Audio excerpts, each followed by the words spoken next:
Chemi-osmotic hypothesis. Here we need to draw a diagram also, and I have to show you the chemi-osmotic hypothesis.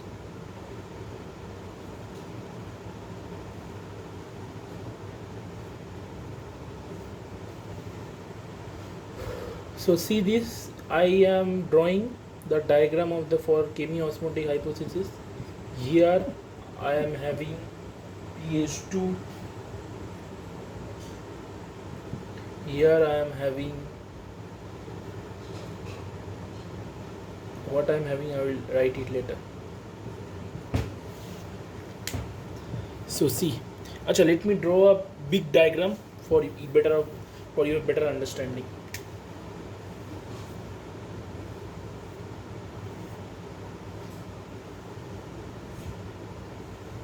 Double membrane structure I have drawn. I think you can understand. I have told in this double membrane structure, in these membranes only,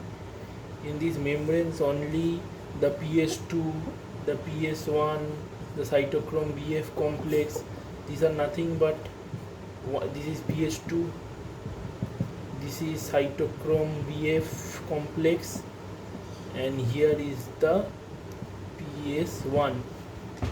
Okay, the thing which I drew over here, it is FO, and this is the ATP synthase. Now as I will do, you will understand in that manner, as I will do in that manner, not this, that here and here and here this something else.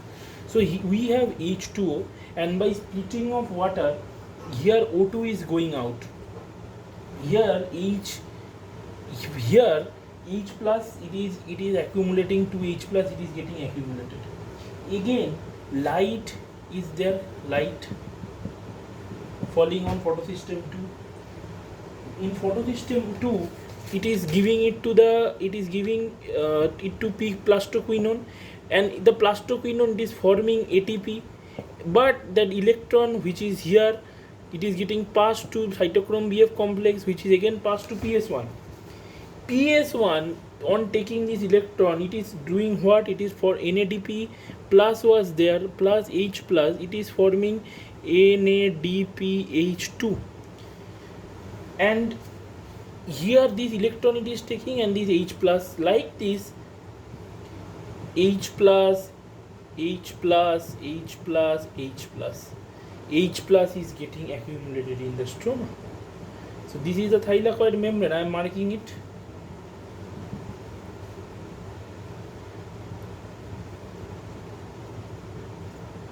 This is the lumen.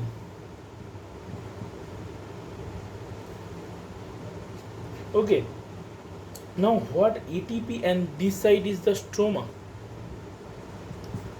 So this ATP, this H plus, through this F1 ATP synthase, what it will do, it will actually convert ADP to ATP. That is the work of ATP synthase, and by this it will take out the H plus, extra H plus out from here to here.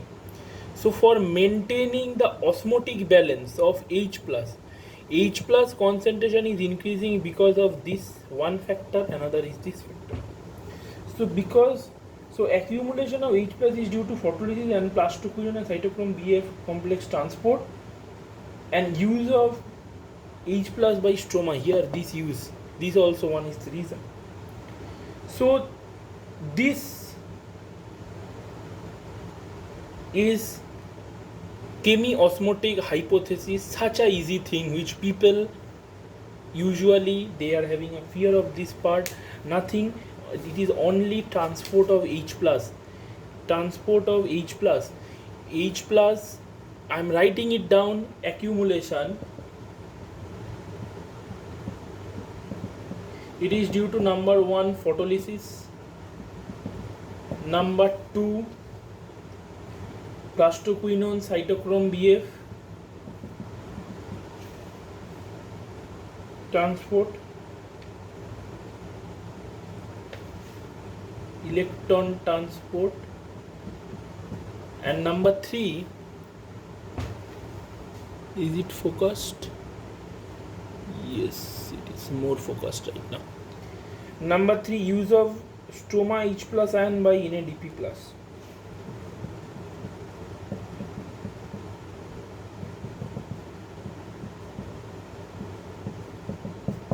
These are the 3 reasons. Okay, so this is all about the light reactions. We don't have anything more than this on light reaction. Now we will come into the dark phase. The dark phase is having, I'm giving an overview of the dark phase and how the course will proceed. You can pause it over here to see this, copy this down, or you can take a screenshot, and I will tell you about the overview of the dark phase. So now I'm going to tell you an overview of the dark phase. I'm not making a separated video for this. I will do each thing of dark phase from the next video. There will be a video for Kelvin cycle. Kelvin cycle is also known as C3 cycle.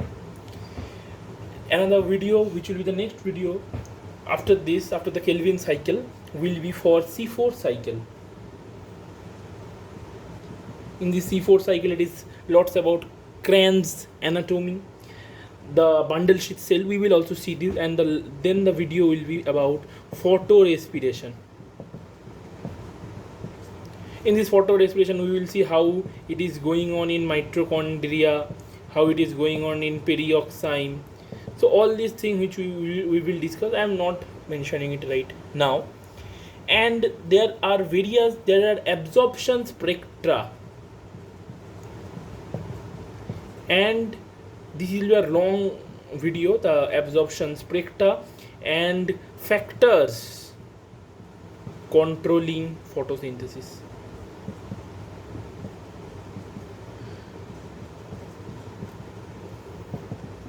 In this course we are having these 3 chapters, these 4 chapters left.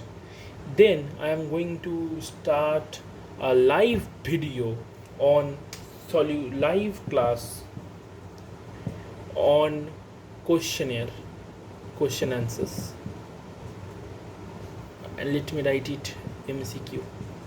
I will schedule the live class, I will tell it to you. So this is the overview of the dark phase.